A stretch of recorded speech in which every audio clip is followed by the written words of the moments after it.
Hello, we are back with the second part of today's lecture, and I hope you had a chance to take a read of St. Thomas Aquinas' Prima Pars, question 1, article 1. So what we'd like to do for this next section is to look at three main ideas. I'd like to introduce to you a little bit further about St. Thomas Aquinas, if you've not heard his life story already, and then we will look at what did he write. Finally, we will conclude by carefully reading together that first article of the first question of the Summa Theologiae. So let's begin. Well, first, St. Thomas Aquinas was a Dominican friar. His years were 1225 to 1274. He was a Dominican friar, meaning not that he was from the Dominican Republic, but rather, he was Italian, rather he belonged to the Dominican order. And what do I mean by that? An order at that time was a religious congregation, a religious group of men and women, and they were called Dominicans because they were founded by St. Dominic Guzman, a Spaniard who became a saint, and he founded the order of preachers, also called the Dominican order. I'm a Dominican sister, and so I too belong to this Dominican family, which is depicted here on the screen. And Christ is at the center, and all of the eminent saints of the Dominican family are gazing upon the person of Christ. Something that you see in common amongst all of them is that they all have on a white tunic, very similar to what I have on here. And then some of them also have this black mantle on them. I have a black mantle as well. In my community, it's only worn on very solemn occasions, such as the profession of vows, or the election of superior, or sisters' funerals. And then I sometimes joke and say, I might just wear my black mantle for the day of your final exam to convey the solemnness of the occasion. But can anyone identify any of the Dominican saints that are depicted here? Well, if you know of St. Rose of Lima, she was a great Dominican from Lima, Peru. She would be the saint here. She's often depicted with a crown of roses. Or her friend and fellow Dominican, St. Martin de Porres, also from Lima, Peru. If you've heard of St. Catherine of Siena, the great saint from Italy, who is the patron of all of Europe, here is Catherine of Siena. And across from her, we have St. Dominic, the founder of the order himself. But which of these would be St. Thomas Aquinas?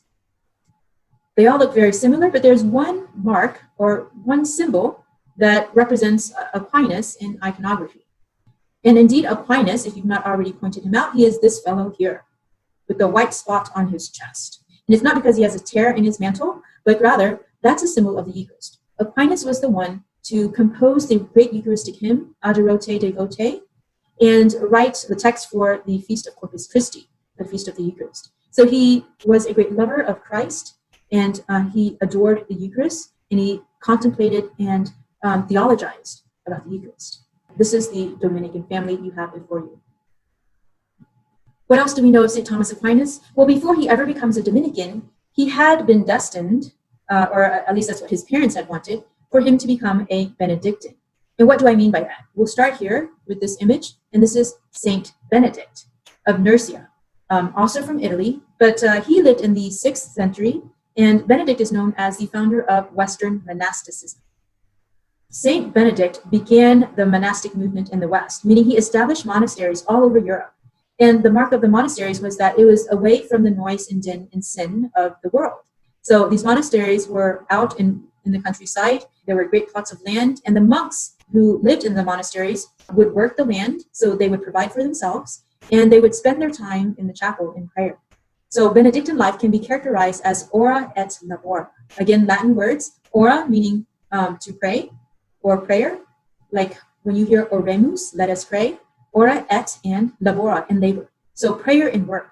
There's a rhythm of monastic life, which was focused on finding God in the silence of quiet labor and in the silence of your heart in prayer. So a beautiful life in the monastery. Well, the monks were also known for quite a few things, but one of the most famous is the illuminated manuscripts.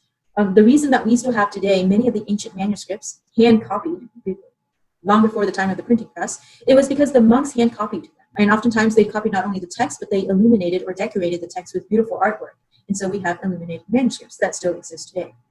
Well, Aquinas' uncle was a Benedictine monk and abbot at the great monastery of Monte Cassino. And these are the two images of Monte Cassino. And it's not a casino, but that's the name. Aquinas was sent there by his family at a very young age to study with his uncle. And the hope was that eventually he would assume the position of abbot or the superior of this great monastery. And so that was a position of prestige. He was born into a noble family, and his older brothers, he had many of them, had already gained success in military and government positions. And now he, as the younger one, would pursue success and fame as a Benedictine abbot. So he indeed went to Monte Cassino, studied there, and proved himself to be a very promising young scholar. He was very intelligent.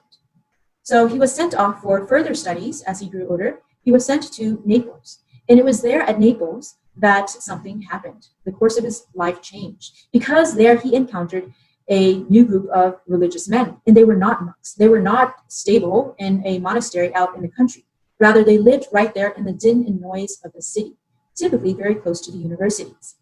Here I am again referring to the Dominican order, which is often depicted by this shield, again in the black and white, the white habit and the black mantle, and this is the shield of Dominicans.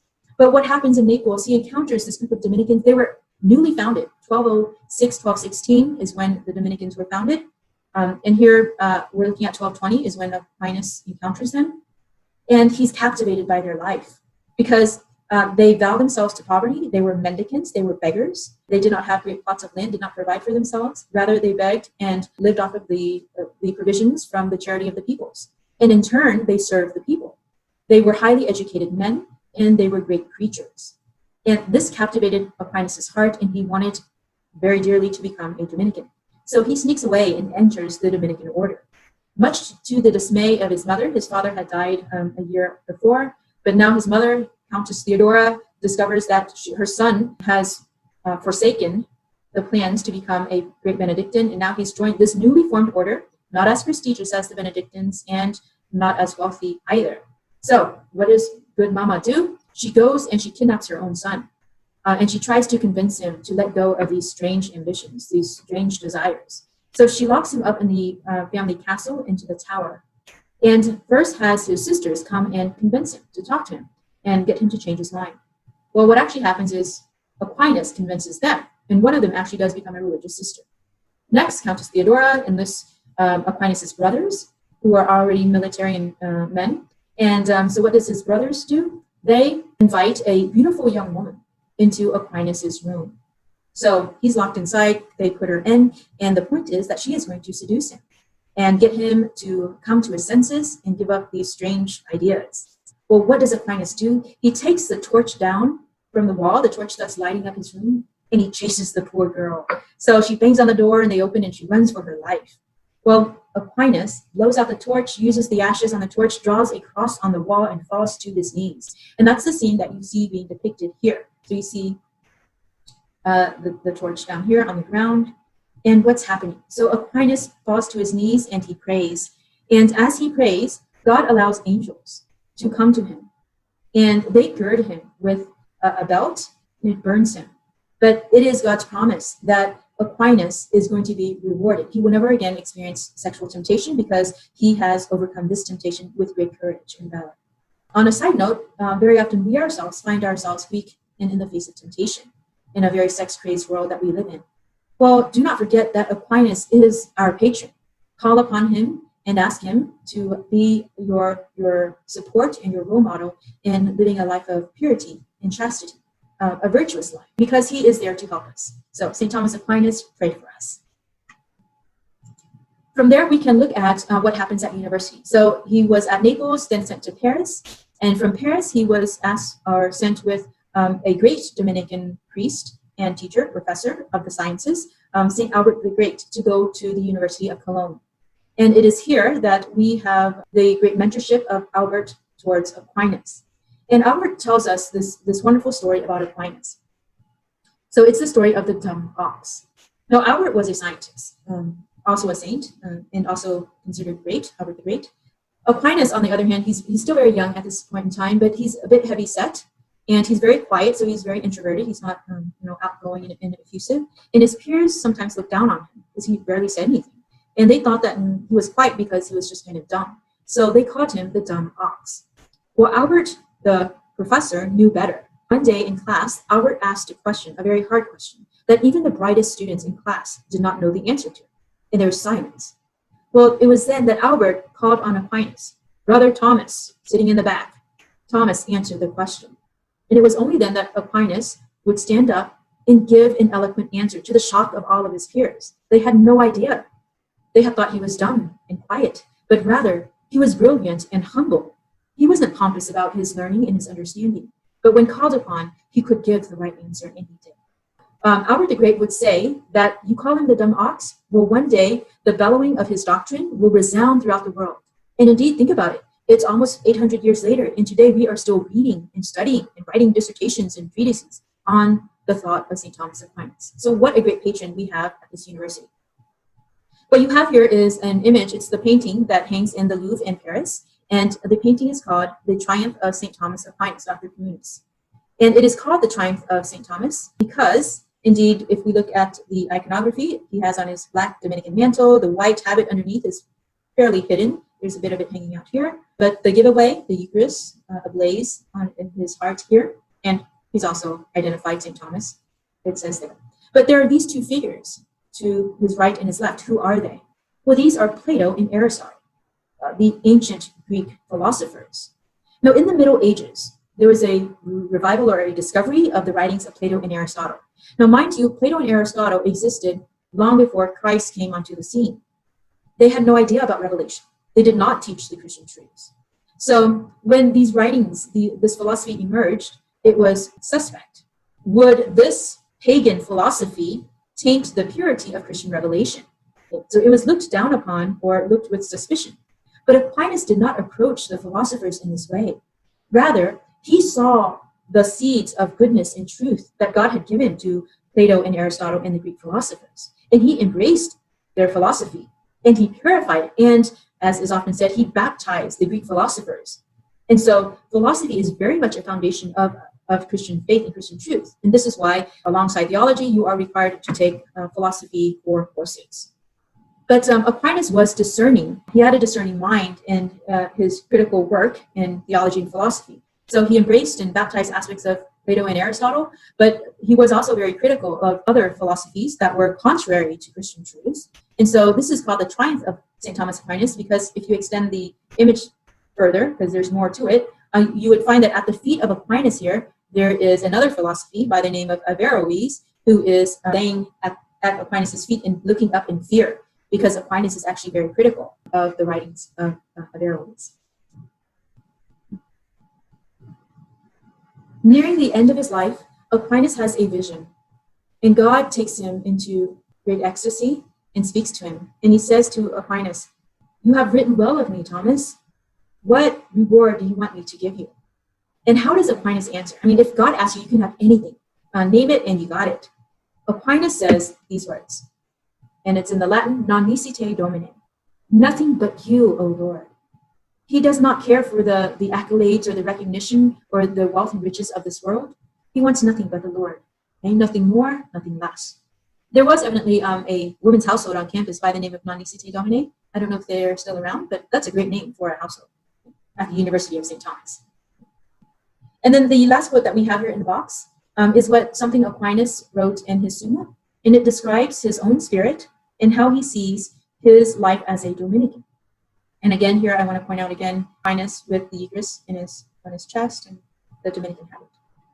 The quote is, "Better to illumine than merely to shine, to deliver to others contemplated truths than merely to contemplate."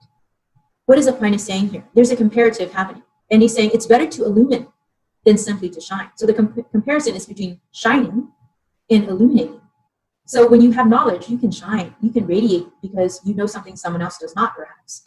But if you use that knowledge well, then you use it to illuminate the darkness of the world. And it's better to use what gifts and talents and knowledge you've been given than merely to possess it for yourself and to shine for your own good. And he's saying, in the same way that it is better to illuminate than merely to shine, so too, it is better to deliver to others contemplated truths than merely to contemplate. The comparison here is between contemplation and delivering what one has contemplated. You hear an echo here of Aquinas' own life choice, right? His parents had wanted him to be a Benedictine monk, to spend his time in contemplation in the chapel. But Aquinas explicitly chose a different route. The path that he chose was not simply one that focused on contemplation, but rather, as a Dominican, he wanted to deliver the truths that he contemplated. This was the life of the Dominican. to be in the city amongst the people, to be preaching and teaching the truth. That's the better good. Delivering to others contemplated truths is greater than merely to contemplate. And then lastly, at the end of his life, Aquinas has a last vision from which he comes back and he stops writing. He's actually in the middle of finishing up his Summa Theologiae. He's on the last of the sacraments, but he does not finish. He just stops writing altogether. And if you pick up the Summa today and flip to the end, you will find that it is completed, but it was not written by Aquinas himself. It was rather completed by his disciples. And it's evident by the style and the length that this is not Aquinas who is speaking. But he comes back from this vision, and he says to his close confrere, Reginald, he says, Reggie, I can't write anymore because all that I have written, and he wrote a lot, all that I have written seems like straw to me in comparison to the reality of God, which he was given a glimpse of. So he was a very humble friar, one of erudite learning and a prolific pen, but it was never about him. It was about the truths of God and illuminating that truth. One of the greatest of Aquinas' works is the Summa Theologiae, and that's the Latin title. English direct translation would be a Summa of Theology. It's a massive work. It is divided into 3 parts. And so we call the parts, first part, prima pars, pars as parts. Second part, secunda pars, part 2. And third part, tertia pars. Now, part 1 will focus on God and his creation flowing out from him. So God creates the world. Part 2 focuses on man and man's behavior and ethics or morality and virtues and vices. So in your philosophy ethics course, you will likely be reading from the secunda pars. And then the third part is focused on Jesus Christ, who is Jesus. Now, the relationship of these 3 parts is what is called exegesis reditus. It's cyclic. So you see here, everything starts from God, in God, and exits from God, exegesis. Everything comes from God. And then everything returns to God, reditus. And the means of the return is Jesus Christ. So the massive works hangs together because it begins from all eternity, who is God, and then enters into temporality with creation and man, and the story of redemption returning back to God. In order to grasp the ideas that Aquinas conveys in his great treatise, his Summary of Theology, we need to understand the structure in which he writes. So each part, we've looked at 3 parts, each part is divided up into many questions, and each question is further subdivided into articles. Okay? Now each article is also stated as a question. So, and this is called the structure of the Quaestio. So you see the cognate question. And the idea here is it is borrowing from the medieval universities in the work of the Disputatios, the great debates that would happen at the university. These were the great events in which great professors would come and dialogue and debate each other. So you had ideas being put forth and negated and responded to. It was dynamic and exciting, and the entire university gathered to watch and to learn. So Aquinas adapts the structure of the Disputatios, these debates, into his writing, and they take the form of Quaestios. So it's a very structured way of presenting an idea, and it exhausts content in a very logical and precise way as well. There are 5 main points to every Quaestio. First is the Quaestio itself. It's stated as a question, so it's very specific. This is the question we are addressing. And then before Aquinas even gets into his own argument regarding the topic, he will first look at objections to his own position. And he doesn't simply set up a straw man here. Rather, Aquinas will look for the best objections to his own position so that he will knock down these objections very carefully, very meticulously. And then following from that, he will quote an authority. Typically, this is scripture or a church father. And so this is called the sed contra, because it's on the contrary, in contrast to these objections, there is proof that says such and such and such. The main point is, number 4, his corpus. The main body of his argument is to be found in this response, the respondio, I respond or I answer that. And this is the meat of his argument. But he doesn't just end there. Rather, he wraps up by returning to the objections. And this is where he carefully and logically directly responds to each objection. So it's a very careful way of thinking through a topic. And if you were to train your mind to think in this way, then you would be very powerful in your argumentation. Right? So today we don't write Quaestios, we write essays, but a powerful essay will have all of the components of the Quaestio. So to help you get a grasp of the Quaestio, let's do one together as a class, and it will be a simple question. And the question I'm posing for you is this: is it beneficial to conduct midterm assessments? So you can take either position. So let's say we choose a position of yes, it is. It's beneficial and we should maintain midterm exams. Before we say why, let's look at a potential objection. So think of a reason that midterm exams are not actually beneficial. So a common objection could be that midterm exams impose undue stress upon students, and this is not beneficial to their learning if they're stressed out about an exam. So that's a decent objection. So it's stated typically Aquinas will have at least 2, maybe 3, sometimes 5 objections. We'll just do a sample one there. And then you would quote an authority. So on the contrary to that objection, there have been studies in the psychology of education that shows that midterm exams are actually very necessary. Fourthly, this is where you would give the full-blown response, the argument for why midterm assessments are beneficial.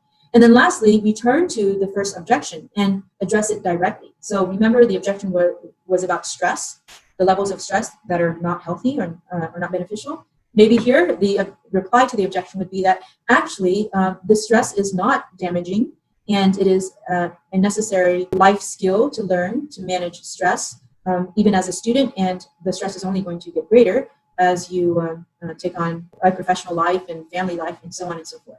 Okay, so you see how this is a very carefully articulated, meticulously thought through presentation of ideas. And Aquinas would do this over and over and over again. Okay? It's incredible what he achieves in his Summa.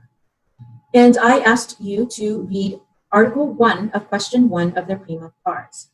And as you saw from your reading, the first question is about the nature and scope of theology, which he also calls Sacra Doctrina, or sacred doctrine or sacred teaching. This question 1, has 10 articles. I included articles 1, 2, and 6 in the PDF in Dropbox. Only article 1 is required. So let's take a look at article 1.